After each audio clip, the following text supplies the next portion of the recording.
Okay, well, I think we might get started, if we may. Welcome, everyone, to a briefing and discussion of redesigning the NDIS report. Today, we have our co-authors for that report here. We've got Dr. Simon Duffy sitting beside me and Dr. Mark Brown down in Melbourne. So I'll do fuller introductions. But before I go any further with the welcome, I would like to acknowledge that we are meeting on First Peoples lands across Australia, on land which has never been ceded. Simon and I today are coming to you from the land of the Ngunnawal and the Ngambri peoples, who are the traditional custodians in the Canberra area, and we'd like to pay respect to elders past and present, and all Australia's Indigenous peoples. So the plan for today is for me to introduce Simon and Mark, and then for Simon and Mark, or Mark and Simon, whatever the case may be, to make some introductory remarks, and then we will throw it out to questions. The questions etiquette is that if people can just put their virtual hand up, or that's probably the easiest, and we'll just run through the questions that way. If you don't want to ask a question, then you can pop something in the chat and we can respond to it if time permits and we're able to. So I think that's very much the plan. So if I can introduce both our co-authors. So I might start with Dr. Mark Brown. Mark is a senior research fellow at the Summer Foundation, where he leads research projects that explore the issue of young people in aged care.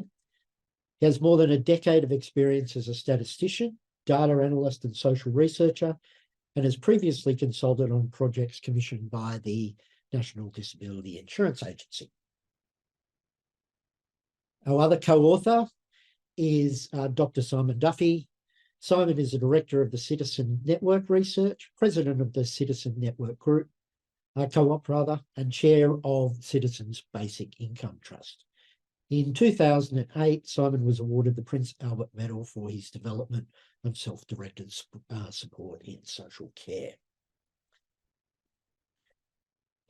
So what we'll do now is, Simon, if we can, because you're sitting next to me, if you can make some preliminary remarks about the report, then we'll throw it to Mark, and then we'll get into discussion and questions. Thanks, Jeff. Thanks. Oh, and I remember that we had to remember about interpretation. So if you wanted Australian Sign Language, go to the bottom of the screen where it says interpretation. It will say American Sign Language, but click it anyway. Have I got that correct? Yeah, thank you. Okay. Yes, so I suppose his background to this, I was very pleased to be asked by Dana. I keep calling it Dana because I'm from the north of England. Dana is how I should be saying it, to develop this report with Mark to look at the NDIS from an international perspective. And part of my reason for being motivated to do this was 10 years ago, I wrote a report which is fair to say is pretty critical of the original design of the NDIS. So I suggested at the time that the system that was being developed was bound to lead to two major problems that were really interconnected. One was the kind of political problem or the economic problem, which is more and more cost inflation of the scheme, that the scheme would become very expensive very quickly for politicians and for the economy. In a sense, that's not my primary concern. I care about human and disability rights. But unfortunately, if that happens, as I think it really has happened, the problem is it starts to make the system look unsustainable politically. And so however attractive it might have been, just that kind of cost profile makes it something that won't survive. But more importantly, in a way for me at least, is that I don't think that the system is designed in a way that's really leading to really good experiences. It's not leading to really good outcomes for people. It's rather hard to tell what all the outcomes are.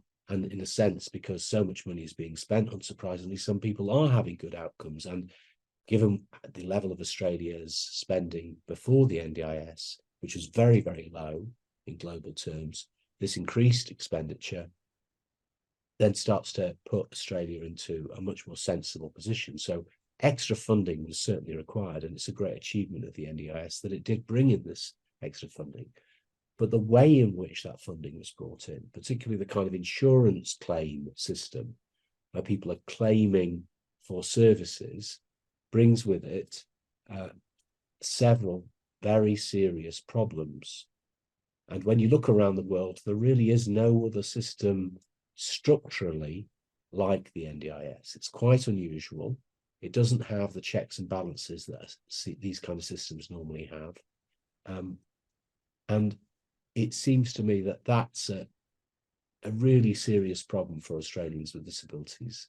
You've got something that's politically very hard to sustain, but actually isn't leading to the kind of positive lives and outcomes for everybody that we want to achieve. And the report goes on to do a couple of things. It tries to analyze why this is happening, and very importantly, perhaps Mark will speak to this, but it's trying to avoid, I think, what is a big mistake at this moment, but one of the dangers of the moment, which is blaming different groups, blaming people with disabilities, blaming service providers, blaming communities. My analysis 10 years ago and the analysis Mark and I published this year is basically saying, no, this is a structural systemic problem. It's not something where it's going to help you at all to start blaming different groups. So you need to move beyond that. And some of the helpful things you can start to do, which start to tackle some of these systemic problems, we outline very broadly. The report is meant to be food for thought, particularly for the disability community. It was written for the disability community, not for the review.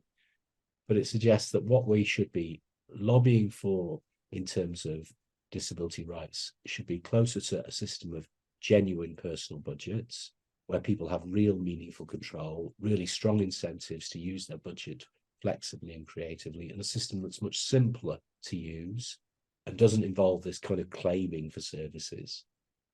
There should be much more attention to peer support, the ability of Australians with disabilities or families with children with disabilities or even professionals to just work together and support each other more effectively. The kind of market mentality and the individualized mentality of the current system is really missing out on all the great things that come from collective thinking and action. And the third thing we say is that you need to start to really develop community supports that are rooted in community. One of the peculiarities of the NDIS in global terms is that you really stripped away the kind of basic community supports upon which systems like individualized funding or personal budgets rely. You cannot use a kind of centralized bureaucracy to have the kind of conversations you need to have to do this stuff well. And so this kind of relationship, like one-on-one relationship between an individual with disabilities or a family and a distant bureaucracy, is deeply problematic.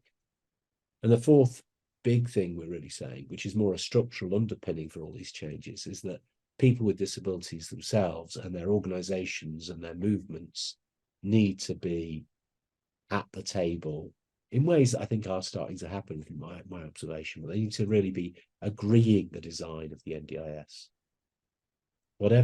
When this journey began, the campaigns, which are world-beating campaigns, I've been saying to colleagues in Australia, you don't know how powerful the advocacy of people with disabilities in Australia is. People often feel very weak, things feel fragmented. I'm telling you, you just it's out of this world what you've achieved in terms of your ability to reach into the hearts, minds of all Australians and start talking about these issues. So this is a great opportunity for you. But when the NDIS was created, I don't think the designers were really listening to what people needed. And I think that it was designed within a kind of bureaucratic mindset, which is not helping us. So we need to start introducing some really fresh thinking into the next few months, urgently, it seems to me. Is that okay, Jeff? Perfect. Thank you, Simon. Over to you, Mark. Thanks, Jeff. Thanks, Simon. Hi, everyone, and thanks for joining us, and looking forward to having a good conversation. I'll just say a few brief things about my journey in the process of working on this report. So I'm an NDIS participant myself, and I have a disability I've had since birth. So I've grew up in a sort of state-based disability system, and was very excited back in 2011, 12 and 13, when the NDIS was emerging as this amazing concept. And then a bit after the NDIS came to be, I became involved in doing research into disability services. And my opinions has really changed over the course of working with Simon through the conversations that we have had. Originally, I sort of just put my hand up to help Simon out in a project that he'd been commissioned to do, and I thought I could provide some Australian perspective, do some legwork, and provide some information about what's been happening lately. But and my sort of starting point was that there is, well, the interesting paradox kind of I've seen through people I know and through research has been that everyone can see absolutely real, genuine benefits. Everyone I talked to could and were keen to point out some different practical things where someone with a disability that were able to do something, that some of their potential had been unlocked in a way that hadn't happened before, just because there is more support available. Yet there's the paradox is that sort of almost in proportion to realizing that these great outcomes are possible, there's a sense of insecurity that a lot of participants and families have.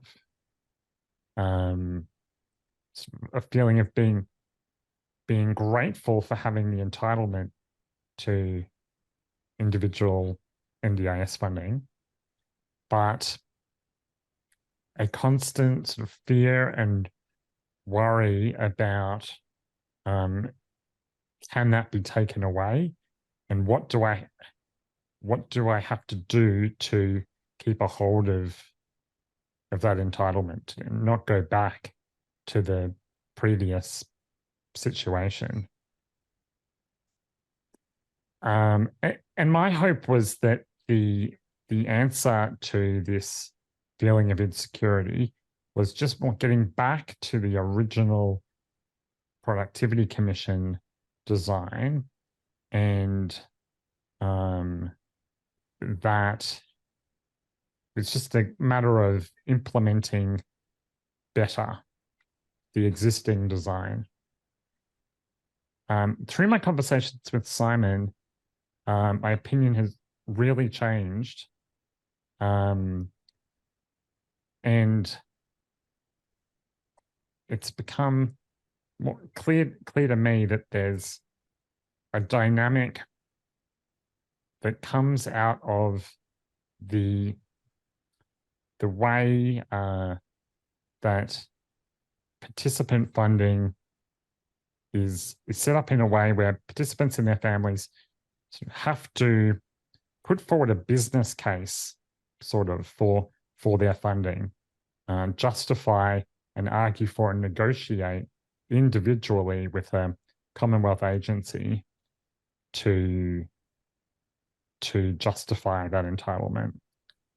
And there's a situation where there's a real tragedy of the commons, if you're familiar with that concept, where the different entities involved in the NDIS, participants, service providers, the NDIA, to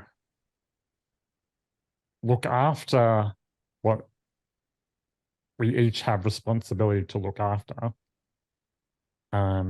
we have to act in a way which ends up driving up costs, not putting money to its best use, and taking the NDIS to quite an unsustainable place. So it's been a really interesting journey for me, and looking forward to engaging with everyone, whether you are whether you're on the same page with Simon and I, or not. Thank you, Mark. Appreciate those comments. Okay, well, unless you've got anything to say, Simon, we'll go to questions. People have a question. Can you raise your hand virtually, and we'll get cracking on some discussion. Hi, my name's Gail Russell. So I'm just new in this space. This is actually my 5th day, and I'm working, it'll be in support coordination, but I'm working for a not-for-profit organisation who are based up in Townsville, Queensland, but they're setting up some satellite services. Now, the organisation is ABIS, which is the Aboriginal and Islander Community Cooperative. So obviously we're looking at ensuring that our services are culturally appropriate, but we will be servicing all potential clients, as well as employing people from many backgrounds. So I saw this advertised the other day, and I thought it'd be very interesting, because obviously one of the things that pops into my head, and I've had friends, family, acquaintances who are working in this space, and of course sustainability is right up there. You know, it's not a bottomless pit, the funding. So for me, it's about learning how we can best support our clients and participants to making sure that they're getting bang for their buck, but they're getting those the outcomes that they really desire. I've worked in education for a very long time, and I've just finished working at a university. So, you know, so I come from that space where education is really important, and having worked alongside, you know, fellow workers with varying degrees of disabilities, like actually listening and hearing.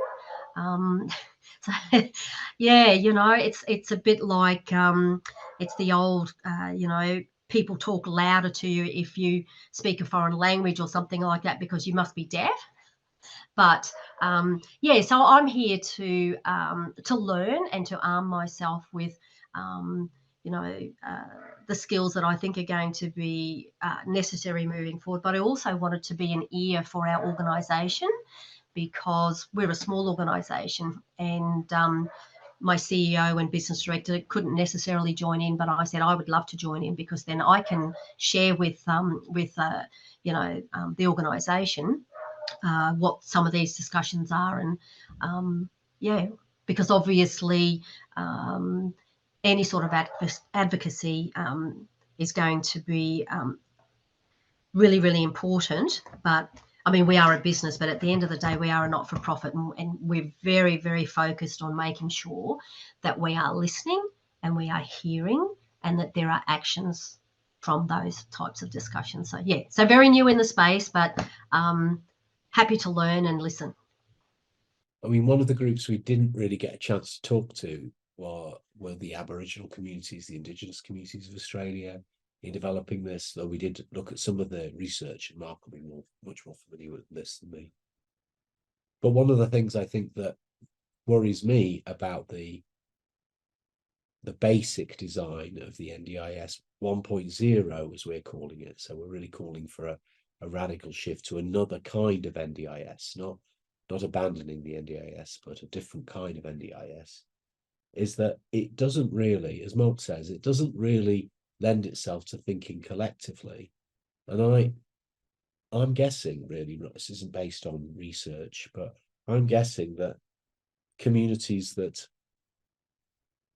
have different cultural values, who have different historical experiences, might approach the whole business of working out how to help each other manage well their lives with whatever impairments they have, might be radically different to the kind of background assumptions that informed the design of the NDIS 1.0.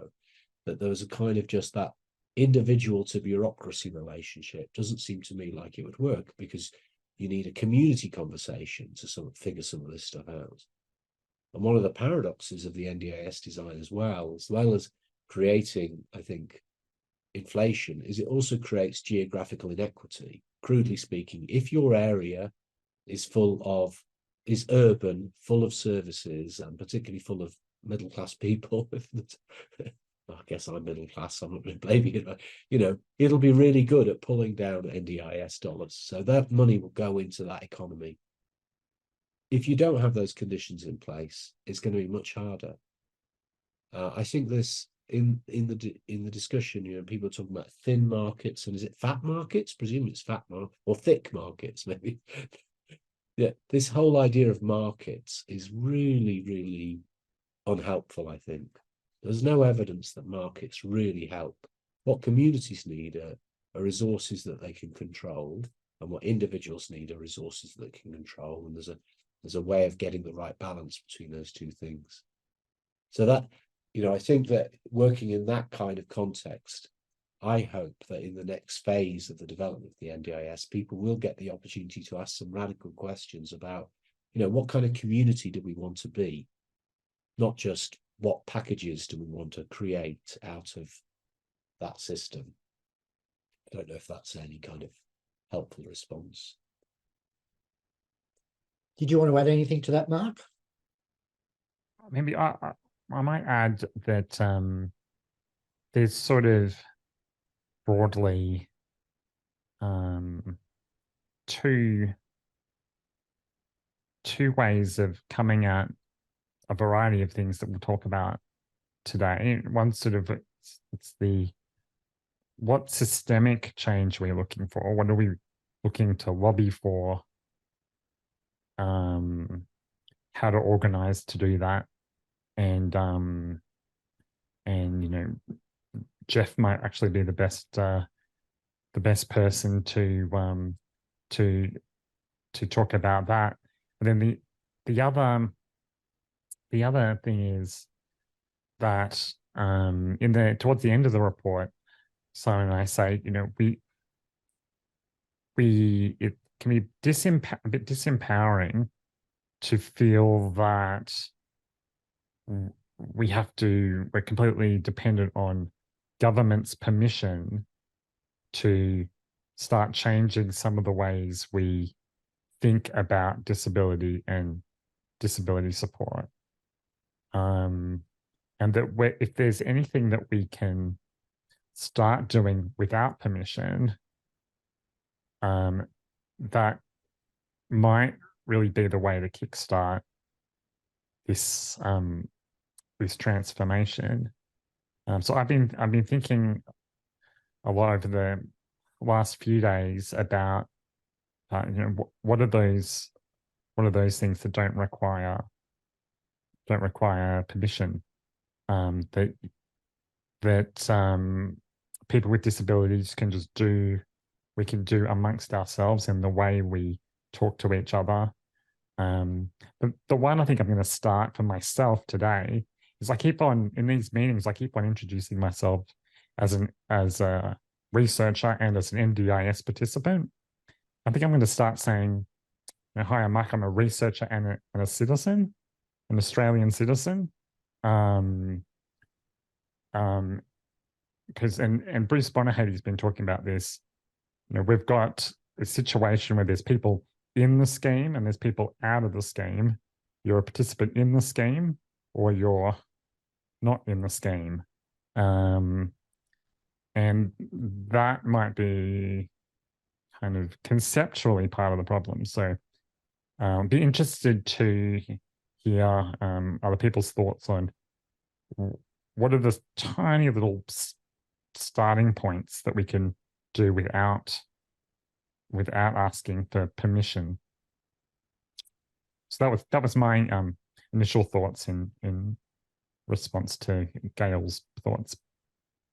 Thanks so much, Mark. Can I just say a couple of things insofar as I guess we're meeting here today where people are in different positions insofar as some will have been familiar with the report, some will have read it, some would not have read it. And just to backtrack a little bit, from Dana's perspective, we're interested in commissioning this independent report, essentially, I think, for three reasons.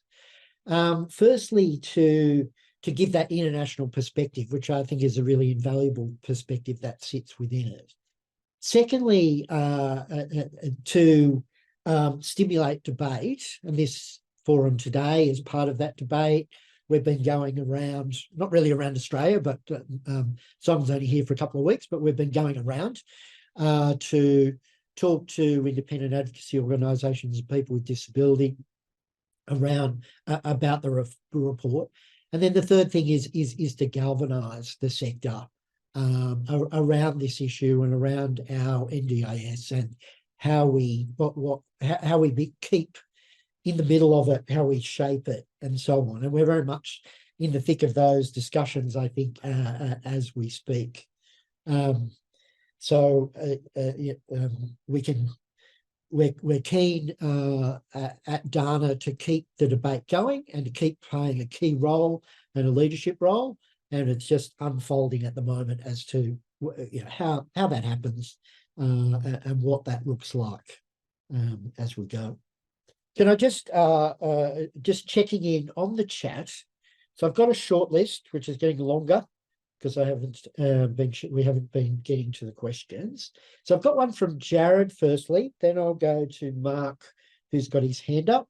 Well, he had his hand up first, and then we'll just keep going through the list of what we can.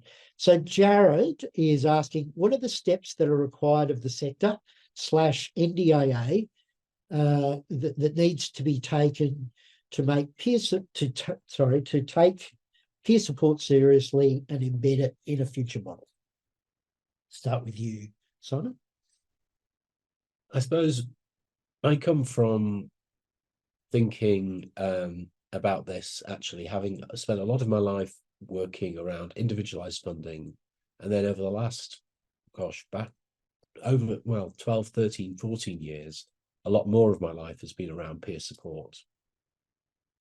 I think the fundamental thing, and this actually touches on something Mark said, is that the best peer support starts from the assumption that you already have agency. So it's not a service. I mean, there are conditions that make it flourish, and some of those are economic. But it starts, I think, with the attitude that we've got to look out for each other, that some of the best solutions. Okay, sorry, I hope you're okay. Whoever had that crash. But some of the best solutions we need, we can create together. And we touch on some of this in the report.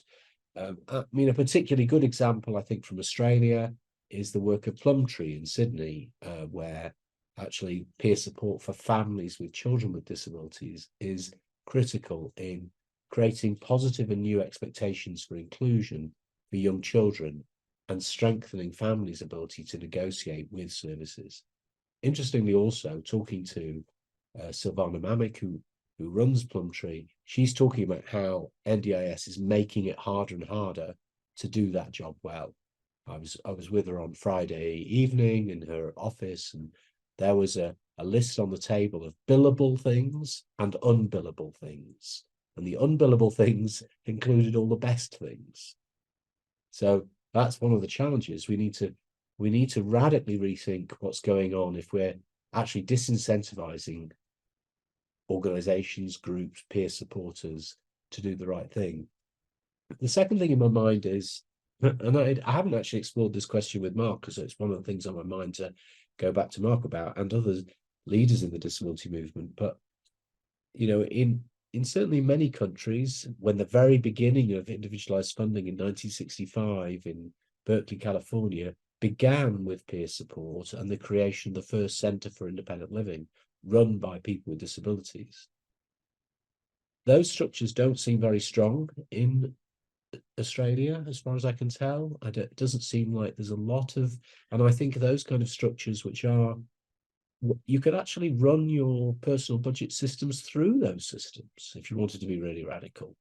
You could actually have the first interface between somebody with a disability being with somebody else with a disability, and you figuring out smart solutions for your condition.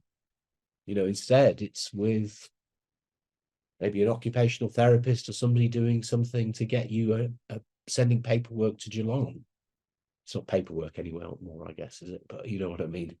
So I think these are some of the things that you should be thinking about. I think, as Mark said, there's much more power in helping each other, and that before it even becomes a service.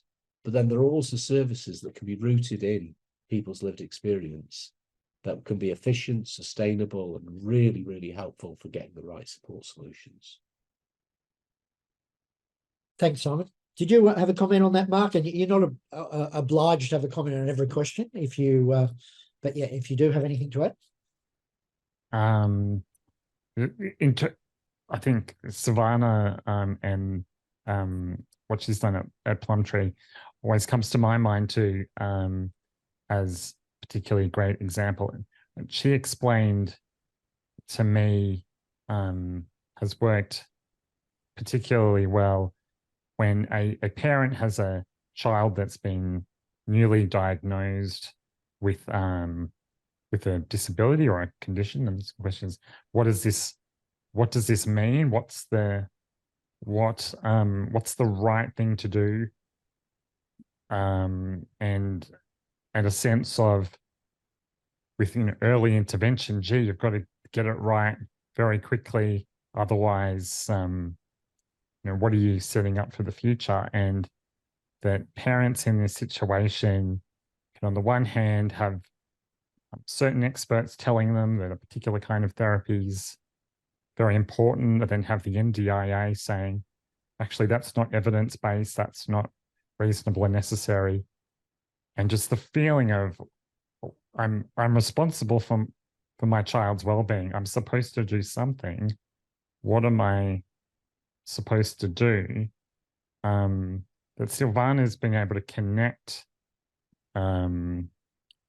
parents newly in this position with parents who are 1 or 2 years down the track, has the weight that their advice has, even if that parent isn't a professional in the area, but because someone else, another family, has the same real skin in the game, the sense of support that can provide can be something that you just can't engineer elsewhere. The other thing that Silvana helped me realize is peer support isn't synonymous with free support. Silvana actually employs parents who are a couple of years down the road to be involved in certain outreach activities and in working with new families and whatnot. So there's a lot of creative things that are options that my mind hadn't really been open to until recently. But yeah, I think it's peer support is a huge area for ongoing discussion. Thanks so much, Mark. I'll go to a question from Mark Grierson, who had his hand up. Thanks, everyone. Thanks, Simon and Mark, for the report. I've had a read of it. My question is about regional, rural and remote areas, which is the lingo here, for areas that are a long way from major metropolitan cities. I mean, they have their own unique issues with the NDIS. As often it's referred to as thin markets. There's not enough providers to provide. People can't even spend all their money. Have you got any thoughts of that in NDIS 2.0? So I think the very fact, so structurally, the very fact that NDIS spending is spending for services, and then the challenge is to find services for that spending, is a symptom of bad design. In my experience, I know our equivalent of regional is nowhere near yours, but we've still got, you know, areas where, like in the Lake District, where, you know, people are very dispersed, there are not lots of services.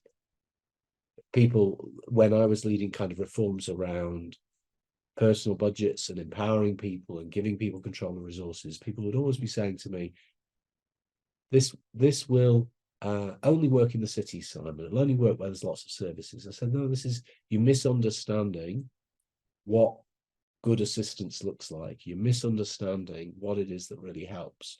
Services are not the answer to people having a good life. And when people have resources that they can use flexibly and invest in community itself, then in those areas, people are more sensitive, more creative, are better able to use limited resources to have really good impact. That's my experience. So that's what I mean. Like, I think the fact that you've pegged all the money to services is a huge part of the design problem.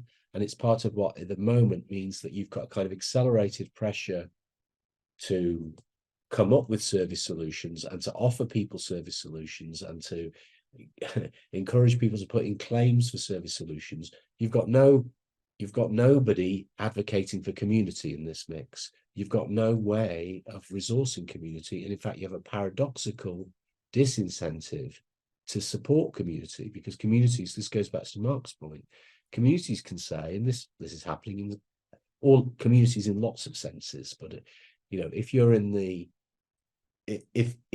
school system now and a child is needing extra help, the natural temptation for the best interest of the child, for the best interest of the family, is to say, oh, well, let's apply for the NDIS. They've got money for the extra assistance you need.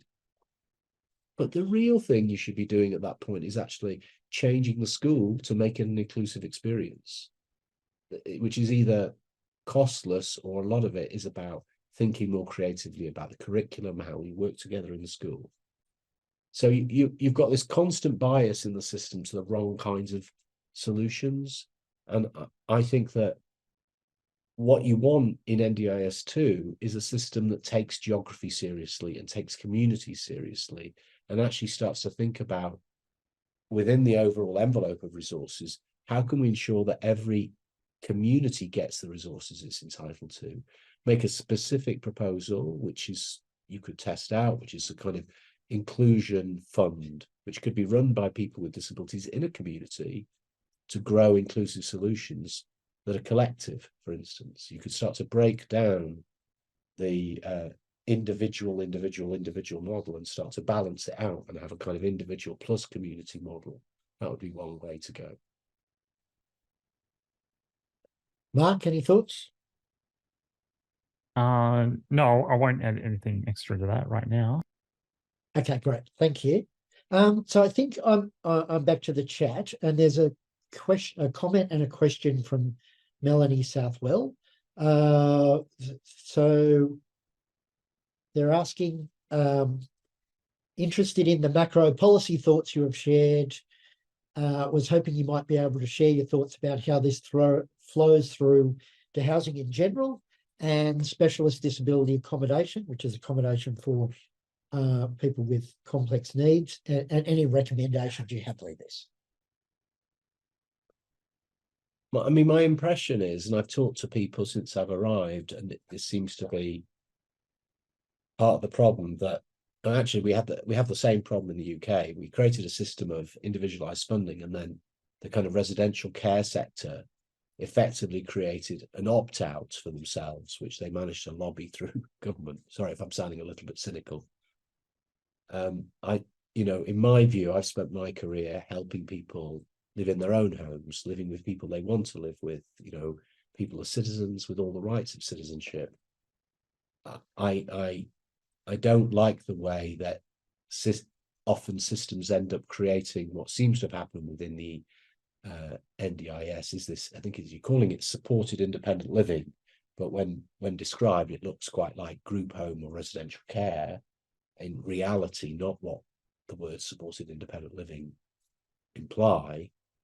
And what you've done is created a situation of very perverse economic incentives, which will not lead to people getting the kind of outcomes that they should be entitled to. People should be entitled to find a home wherever they want. And this is true for people with complex physical disabilities. Is this possible?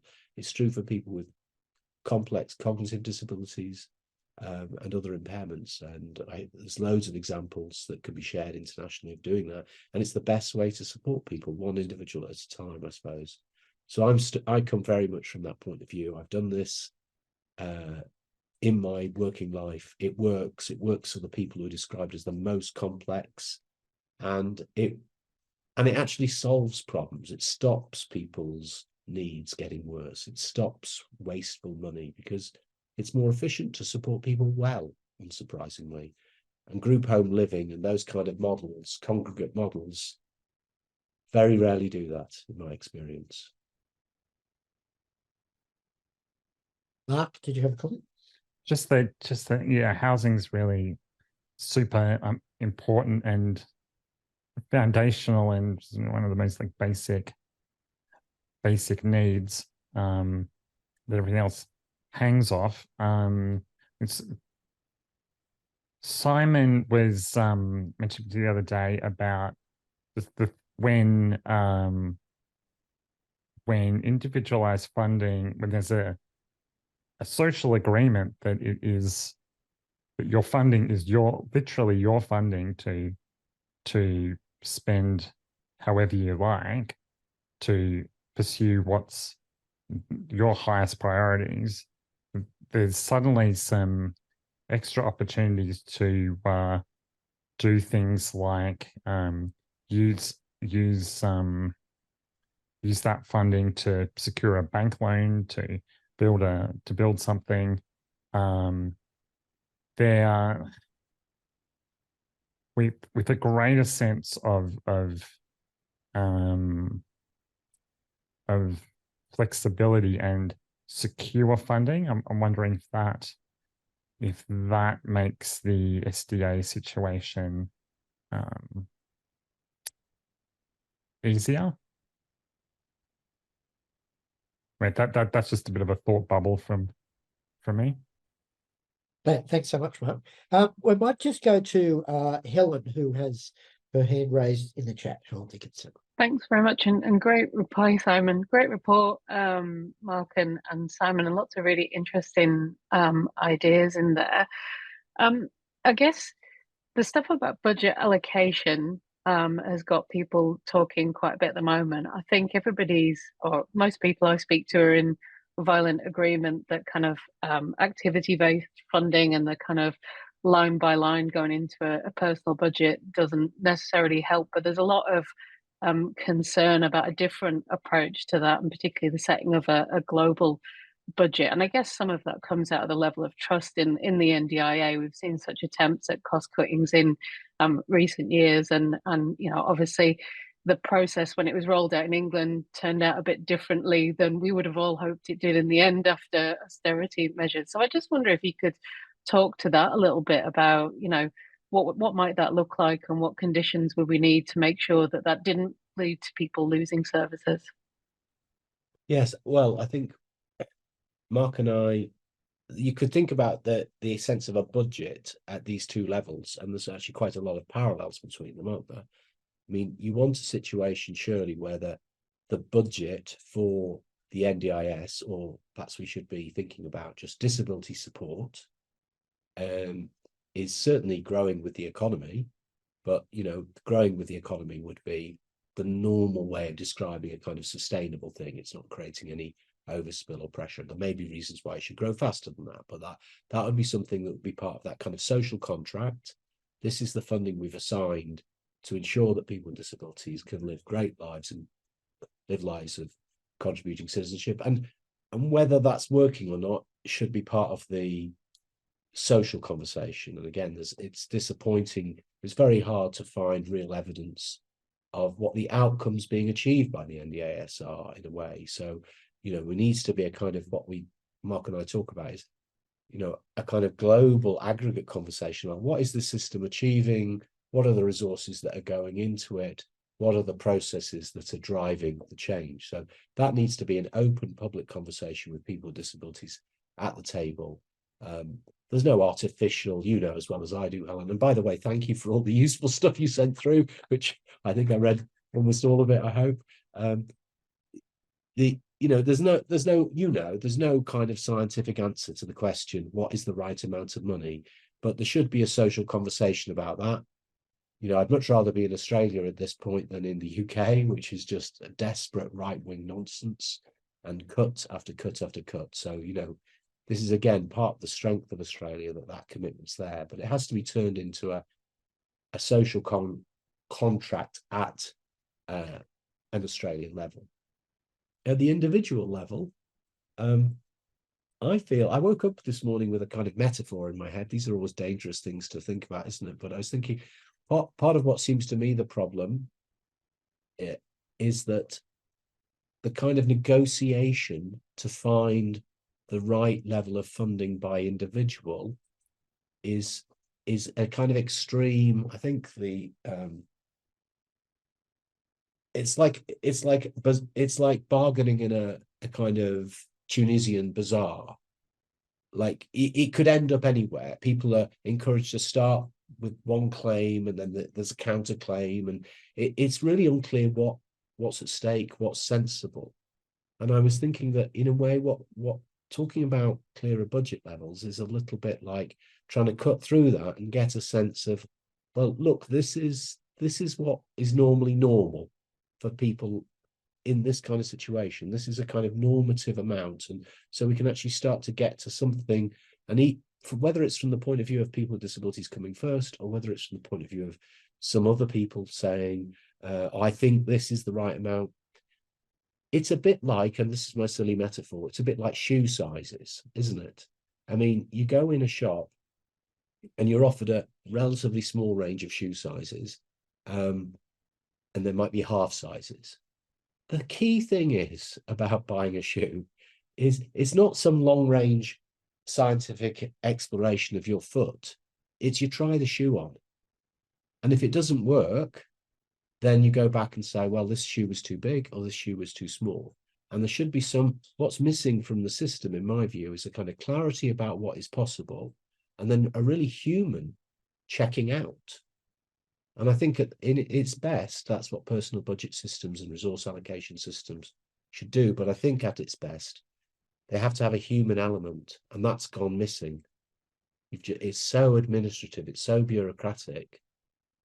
I don't see any evidence that that's helpful, and it seems to drive this massive amount of anxiety that people have to experience as they make their claims, await their reviews. The term reasonable and necessary really should be banned.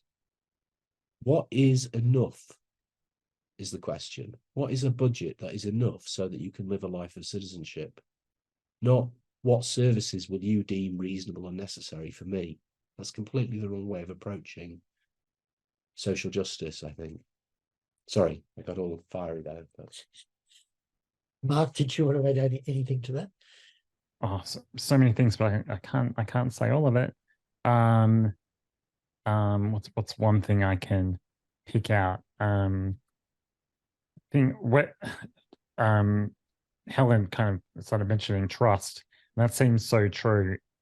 I mean, I've had periods where I'm so angry at the NDIA, just with personal negotiations and whatnot, that if someone said, okay, Mark, you can have whatever system of allocation you want, I think I'd still feel, well, you know, if the NDIA has agreed to it, then I don't want it because I don't trust them.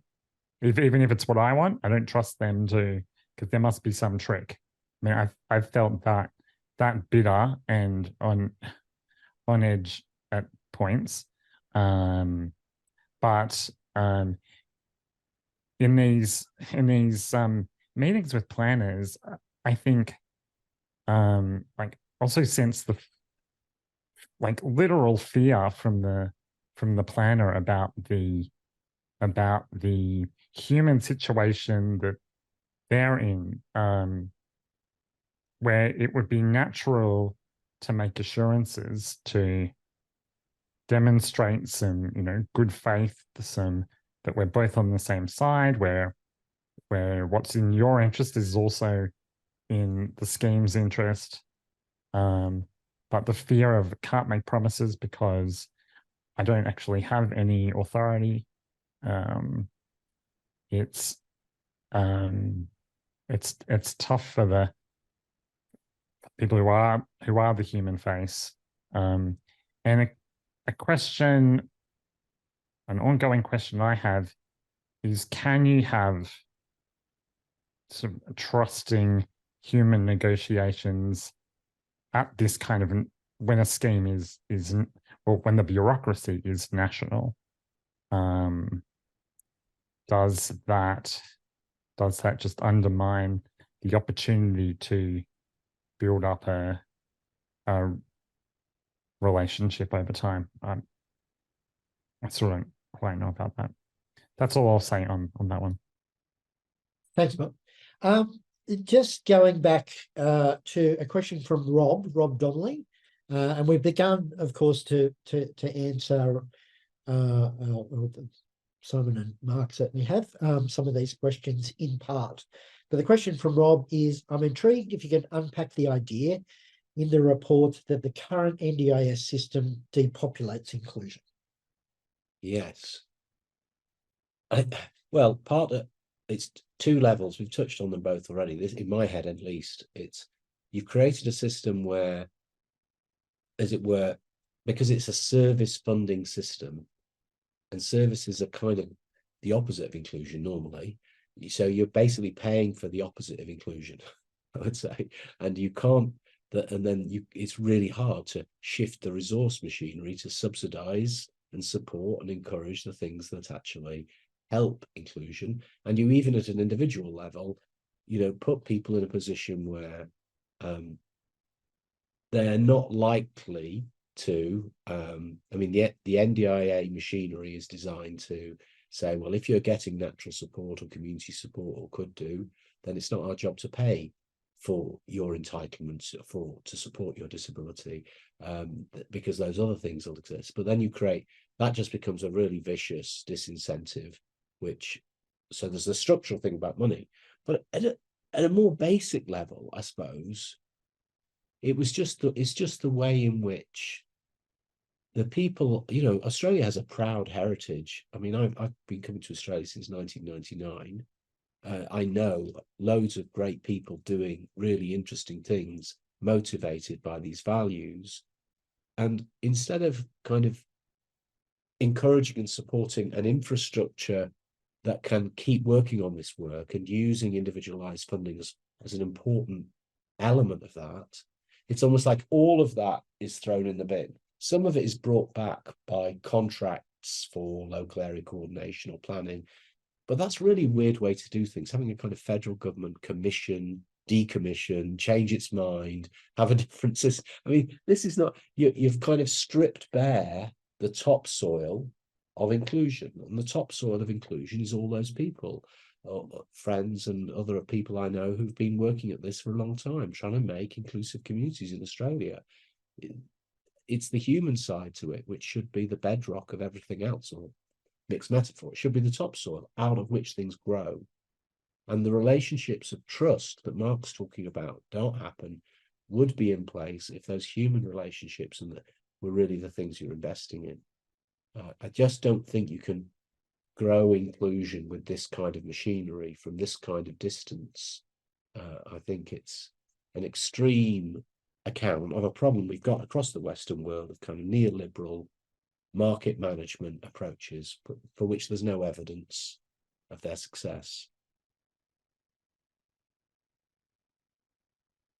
Mark, you're nodding. Do you want to comment on that at all? Or? No, I cannot top that. Thank you. I hope I'm doing okay here with the moderating. I'm just moving between the hands up and the comments in the chat. But we had Anne Kavanagh, you've had your hand up for a while. Can we go to you for a question? Hi, thanks, and thanks for the report.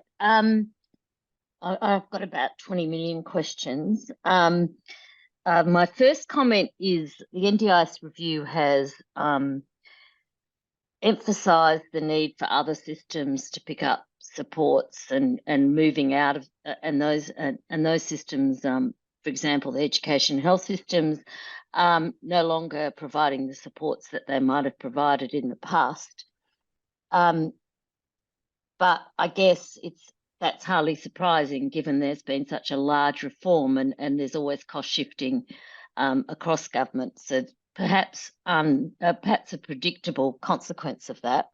So I guess I have been disappointed in the conversations around the NDIS review and so forth about how we can work with other systems to make them step up and what that would look like. I'd hate to think that the recommendations just said, well, other systems should support people, but didn't actually, they didn't do that. And so people with disabilities yet again fall through those gaps. And my other concern, I guess, is around the allocation of supports, which I think all of us, agree that we shouldn't have line-to-line planning, but the ways to implement a different way to do that are kind of, you've mentioned some possibilities. My concern, I guess, in thinking that broadly and if, say, potentially relying on the community to set those levels is that some groups of people may be missed out. For instance, people with intellectual disability who are often not in the room and may fare poorly in some of those conversations. So I guess those are my two comments.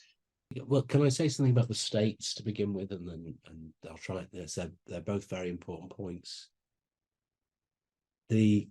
So as back in 2013, I suppose that was one of my, you say predictable, and I did write this report that predicted it and it's encouraging people back to the table is quite a challenge, I think, given the design. Because it's quite unusual what's happened in Australia. You've made a system federal and left the states with really no skin in the game at that level, and instead these kind of opportunities to, as I described with education, and it's everywhere this. George, when he was interviewing us, was giving an example from the health system where a dietitian was recommending getting an NDIS dietitian. So you see all the time this kind of pressure from those systems to go up to the federal government to try and pull down more resources. And it's natural, and it's not anything you can blame the states for, but it's structural. You've created a system where the states, that's the logical thing for them to do. And again, it's quite peculiar. I mean, again, Australia is unusual in using this. There's the only country I can think of using this kind of claims process for disability supports is America. And before the NDIS, I'd have said that the American was the worst disability support funding system in the world because it's highly bureaucratic. But even that system, because states and local government have skin in the game, both the interface for human beings is less traumatic, and local government and states have a responsibility to bring resources in and make sure that this kind of accelerated pull down of resources doesn't happen. So I think ultimately I can't see a way forward unless states, and I think it's even worth thinking about local government, although I know that seems extreme to folk, have a role, a structural role and a responsibility in any future vision. I think when it comes to the second question, well, I would have thought that you've designed a system that's almost kind of, that is the worst version of it, isn't it, though? You've not really got the right kind of support. So it seems to me that this is a system that really benefits well-educated middle-class people who are well able to organise all the claims they need to make, the assessments that help them get those claims. It's about as ableist a disability support system as one can imagine. And I think that therefore you need to be thinking strategically as a country about how you ensure that all the groups that might be further marginalised, we mentioned Aboriginal communities, people with intellectual disabilities, and there are other groups, how they are present in this process, and how there are people driving the move to inclusion in this process. And I think values matter. I think NDIS has tried to do without values, and that's part of the problem. You can't run markets aren't enough. In fact, markets don't even really help. But values will get you a long way down the road, especially if resources can move in the right direction, can be flexible, can be directed to the kinds of changes we need to see in the world. But there's a lot tucked away in your question there, so I don't know. Mark, did you want to comment? I won't, in the interest of getting through a few more questions. Yep. Okay. Sure. So what I might do is just quickly, there are a number of comments, so I might just go to the questions that I can identify. And if I can, we can keep a summary of all the comments that have been made for the future iterations of this process. And so a question from Libby Ellis: can you talk more to the idea of relatively fast clarity and resource allocation / budget first and planning with trusted others second? Why is this something to consider, and how does it get done right? Hello, Libby. Somebody else who helped with the report that we interviewed. Thanks for the question.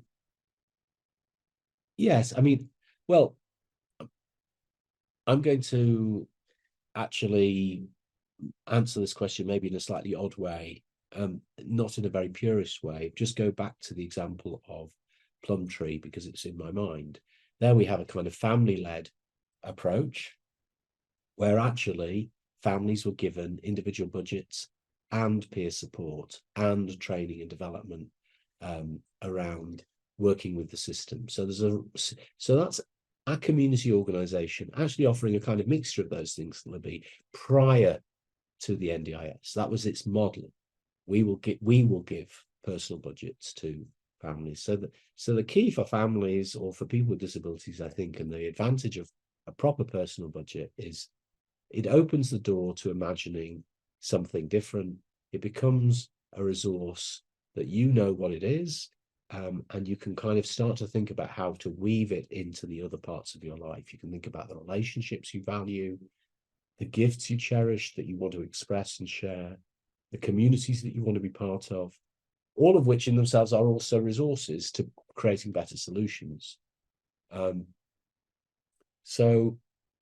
Yeah, I think that the way in which we do this, what I probably cavil against, it's not really implied by your question, but it is in the kind of long history of these ideas, is that we have a purist model of like, here's your budget and here's the support solution. I think in reality, my friend Kate Fulton and I wrote a paper over 10 years ago called Community Brokerage, where we were really asking the question, like, how can we make the community good at helping people think about this sort of stuff? And the community in a very broad sense. So it could be through peer support, which I think is probably the most important, powerful way of helping people. It could be through good independent brokerage. It could be through good service providers who have good values, working differently with people. What we don't need is one kind of little mechanism built on theory, when actually we've got a whole world to go out and discover. I think what I want to see is more testing, innovation, and kind of an empirical approach to things rather than theory about what's the ideal way of doing things. Does that make any sense? Oh, if Mark might want to comment, but I wouldn't mind if Libby knows a lot about this stuff too, so she might want to come back at that. Well, I'm stuck on this bit, Simon, because I think, was it Helen who was saying earlier, it's been done so poorly. So we're very worried about how the budget, how the budget gets set. So I found myself going around in circles a bit in this part of your report, Simon and Mark, around, because you seem to be saying, let's split. Let's get people a clear indicative budget, and then people work at something like the shoe size metaphor you were using. I'm finding it difficult to kind of get my head around how you do that right and at scale, because a bureaucracy is going to be involved. So in my view, this is maybe not in the report. So Mark has no skin in the game of what I'm about to say. But I think Australia should be going right back to basics and connecting this up to the community supports. Like, I think it just has to be much more human, Libby. Like, I don't think you want the NDIA doing this. I think you need to find a way of devolving this to trustworthy people. Yeah, because I think probably we share a similar anxiety, and I don't have much trust in bureaucracies in this area. I certainly think it's the whole design of the system has been so incredibly ambitious about what bureaucracies can deliver. There's no model in the world that works that's like the NDIA. In fact, there is nothing like the NDIA in the world.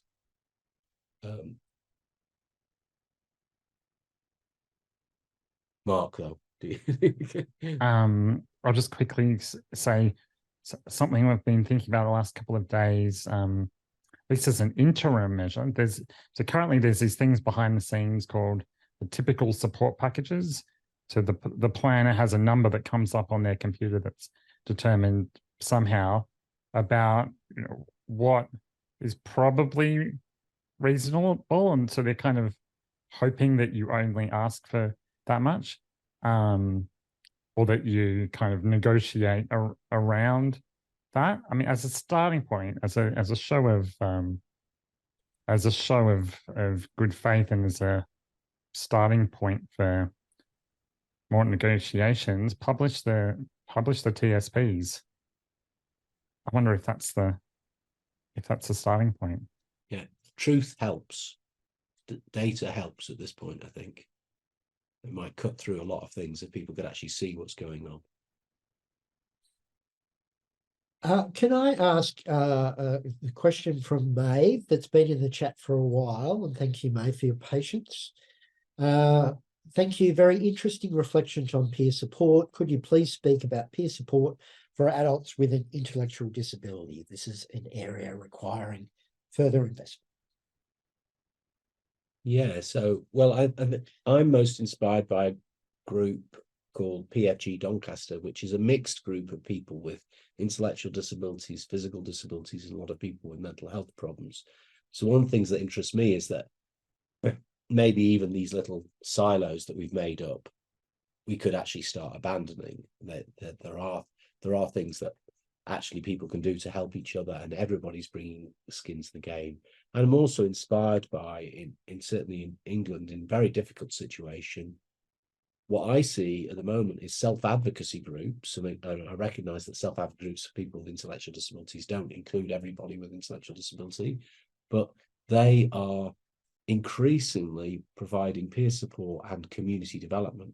So there's a change that's happening, I think, which is part of what we need to be tapping into, which is that people with disabilities in different ways, or people labeled by systems in different ways, are discovering not only do they have agency, not only can they exercise collective agency and power, but they can start to transform the communities that they're in at a kind of very immediate level, doing really interesting things. So, I mean, there's all sorts of groups that I'm aware of. And I know that Valid in Victoria were doing some of this work as well, peer support groups, people with intellectual disabilities going and actually making a difference in their community.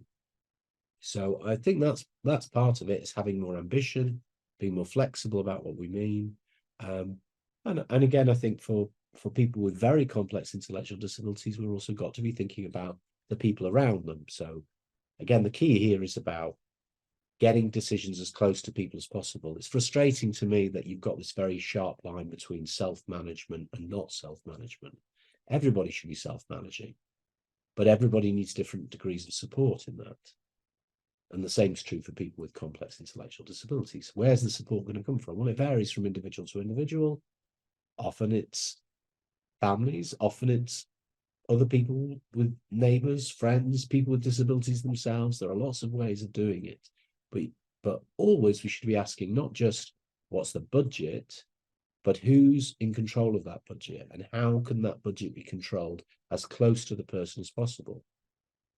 Good professional support by people who are inspired by the values of inclusion is also a really, really good way to go. And there are really good examples of services. It doesn't mean handing over lives of people with intellectual disabilities to services willy-nilly, though. You've got to look at the values and what people are really trying to do. Mark, did you have a comment? Not on that one, no. Thanks. George, I understand you've got your hand up. Hi, everyone. Following on from what Lily and Helen said, and I feel like the issue of resource allocation is actually the most difficult part of what we need to work out in the sector, and the challenge that your report puts forward to us is that the community, this community, needs to take responsibility for what that will look like. So I think that's a huge piece of work. So far you've said that you mentioned the Palm Tree example. I love Silvana's work. She's amazing. What scares me is that we then turn these amazing disability orgs into bureaucracies, and we just transplant the problem. I'm wondering if instead we need to work out how to de-bureaucratize a bureaucracy. And is that possible? Because wherever the money goes, if there are people making decisions for people, then they're going to become that monster that we all fear. I think that is quite a good way of framing the challenge. And probably my instinct is more engage the things that work and make them work at a community level, and don't try and reform a bureaucracy. And maybe I'm wrong. So I'm very conscious of this and part of the reason why I worry, George, about your ability, not personally, but the ability of the disability leadership, the political leadership, the administrative leadership to humanize a bureaucracy is that's what people in the bureaucracy were telling me they were going to do 10 years ago. When I published the original report, I had meetings with people in the NDIA at a very senior level and people around the development of it, and they all promised changes that are the kind of things really indicated in this report. But none of those things happened. Now, it may well be that that's just purely a political thing, and that in the new political environment there, that is a problem you know how to solve. my sense, for what it's worth, is that bureaucracies maintain their momentum, and that you really need to find a different strategy of making. You still need a bureaucracy, you still need funding mechanisms, you still need to redistribute resources. I'm not talking about anarchy, but I'm talking about really kind of clarifying what you need that system to do, except that it is a bureaucracy, and engage with it as such, but create more space for innovation, humanity, just learning. And I worry that, given that, like, you can go out, I've written a lot in the academic literature about resource allocation systems. In fact, if you looked up resource allocation systems in the academic literature, you won't find that much, and you will find very little that really gives us solid empirical ground for picking one system over another as the ideal system. So I really worry that we get caught up on trying to fix a problem that there's very little data around, rather than creating the experiments that fix the problem. If that makes sense. So I think you have to create different kinds of solutions, and as Australians with disabilities, in working in partnership with the systems of power, go, that's working well, let's do more of that. That isn't really working, so let's stop doing that. Or actually, that's okay in that circumstance, but in this circumstance, we need something else. And I think it's that kind of empirical mindset that we need in the next few years if we're going to crack this problem. In the interest of discussion, though, I'm wondering if we need to look at similar models where that's happened. So I know that in the aged care system, the government doesn't give you a package directly. They give it to a community organisation. That community organisation takes about 30% and then gives you the rest and says, off you go. Now, I think that is, completely unfair and not a great use of money. So I worry about greed, and I worry about I like the direct connection that we have with the government, in the sense that there's no one in between taking their slice for that honor of saying that they will hold the funding. Well, if that's true, it's very bad value, isn't it? But Isn't it? I've worked with some of those organizations, and I don't think they would accept that as a fair description of the more interesting things that I've seen done in that space. But what my question would be, why not? I mean, maybe you're right, but I do think that only a minority of people will find that kind of engagement directly with the NDIA rewarding, trustworthy, reliable. But I could be wrong. I'm not saying I am. That's not my experience.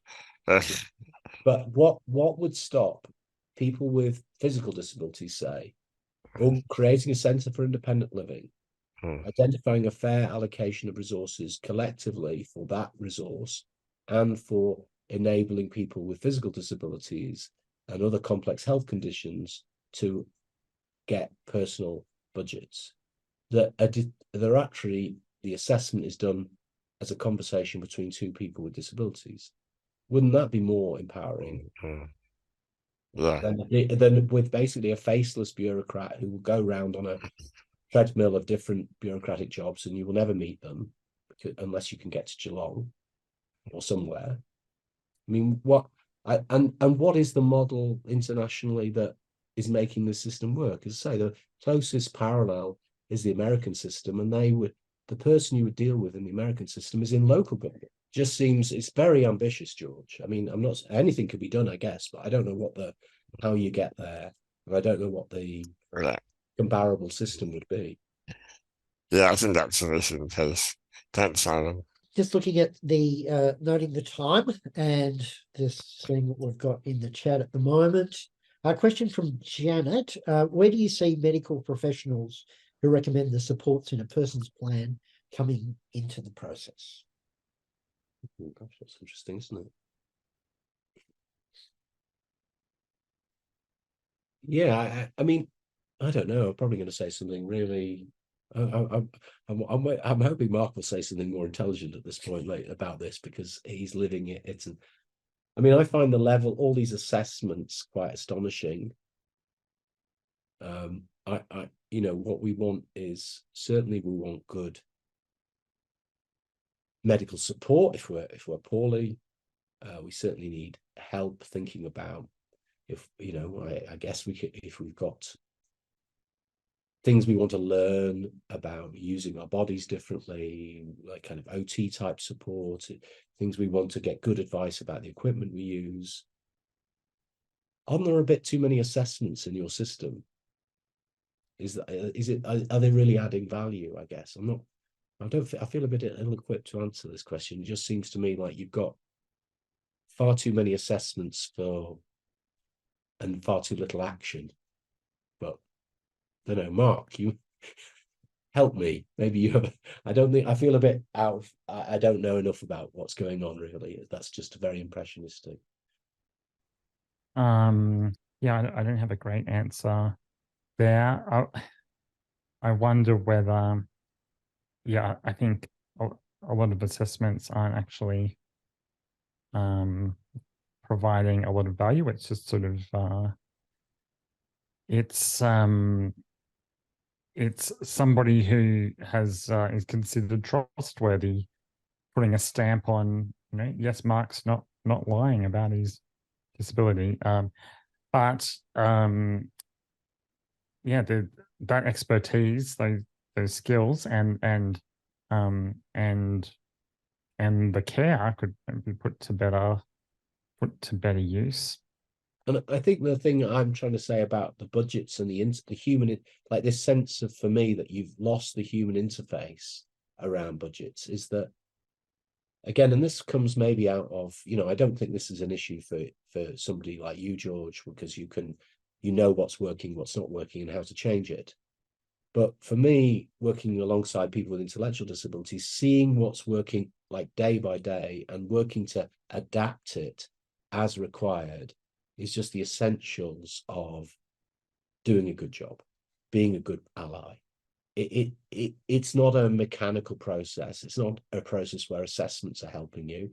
What's really helping you is having an open heart, keeping your eyes open, being with people, and seeing what's working. And that's the real test of a good resource allocation system, is like, is this, and it isn't the money might be wrong, although that actually doing good support is actually about a whole bunch of other things, of which the money is just one variable. But what you're trying to assess is this working? Is life going well? What are we doing? What do you want to do? All those kind of very, very human and immediate things. And it's that seems to have been lost. It's like there's nowhere for that information to go, which is the real assessment, in a sense of like, how's it going? Are you okay? Thank you. I might have to draw the questions to a close because we've only got 2 minutes till we finish up. There was a question there at the end about the significance of the report in an international sense. There are also comments, and numerous comments throughout, which I can assure people that we will take on board as we go through this process. Questions about the involvement of First Nations peoples, questions about self-management, questions about rural, regional and remote communities, some or all of those matters which we've begun to touch on today. We do appreciate people coming along today and being involved. It's fantastic to have the level of interest that we've had. We're getting comments in from all sorts of sources about this. And I certainly don't know whether I can speak on behalf of the authors, but the conversations that we've been having over the past week or so is certainly illustrative of the fact that the thinking is evolving. All this is the comments and the consultations that we've had with advocacy organisations, people with disability, academics, is all further informing our thinking. We've got more meetings this week.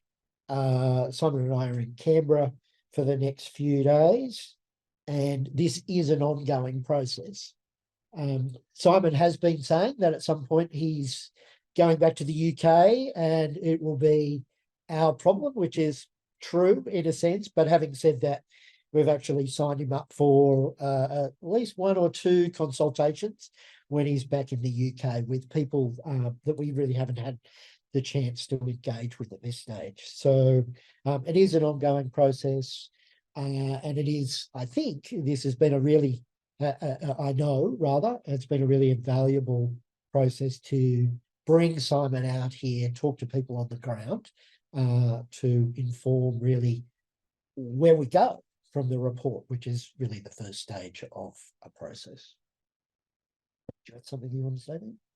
No, just to thank the audience, but thank Mark particularly. I mean, actually, just that's been the great pleasure of developing this work, has been meeting Mark online all the time, only just recently in real world, and going, that's helped me enormously, and it's been, just a real joy. And I think that, I hope that Mark can play a really key role in whatever evolves if these ideas are valued. They are outline ideas. They're to encourage thinking. The process of engaging with power around these issues is complex and open-ending. There's not going to be a simple blueprint that's going to be do the job. But if the disability community becomes more powerful, thinks about these things and starts to develop its own vision, listening to the different voices as best it can, and trusting itself. That's maybe what I think is, what do you say? Bet on yourself in life. And I think that's what Australia's in an amazing position to do. Again, I think it's easy to underestimate how powerful the disability community is in Australia and the impact you can have if you develop that shared vision with allies and partners. But you lead the way, I think. Any final comments, Mark? Just thanks everyone. Great to hear all the questions and comments, and it's got me thinking more. If you've got friends that would be interested, but they're not the kind of person that would read a report, you could send them a link to the podcast we recorded with Dr. George Teleporis, the Reasonable and Necessary podcast. People have said they've enjoyed that as an entry into the report. Although according to Simon Duffy, I need to change the name to the Enough podcast. Is that right, Simon? That'd be my preference. I'm not giving you advice on that, but enough, like in a proper northern way. Enough. All right. I think I understand your article is also in the chat as well, George, so people can have a look at that in response to the report. Awesome. All right. Thank you, everyone. Leave you to your afternoons. Most appreciated. Thank you all. Bye-bye. Thanks, everyone. Thank you.